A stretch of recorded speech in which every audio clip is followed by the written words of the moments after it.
ketgan pul qaytishi mumkin, lekin ketgan umr hech qachon qaytmas ekan.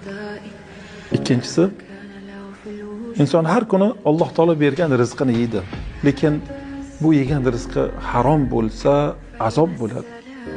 Agar halol bo'lsa, hisob-kitob bo'ladi. Qiyomatda bunga qanday hisob-kitob qilinishligini parvo qilmas ekan. Yeb yotaverar ekan bu dunyoda. Haloldan yeyish kerak ekan faqat. Uchinchisi, inson har kuni bu dunyodan bir kunlik uzoqlashar ekan, oxiratga bir kunlik yaqinlashar ekan. Va ketgan dunyoga hasrat qilar ekan, lekin yaqinlashayotganiga parvo qilmas ekan. Vaholanki yaqinlashib bir kuni bitib o'lgandan keyin rohatda bo'ladimi, azobda bo'ladimi, buni ham parvo qilmas ekan.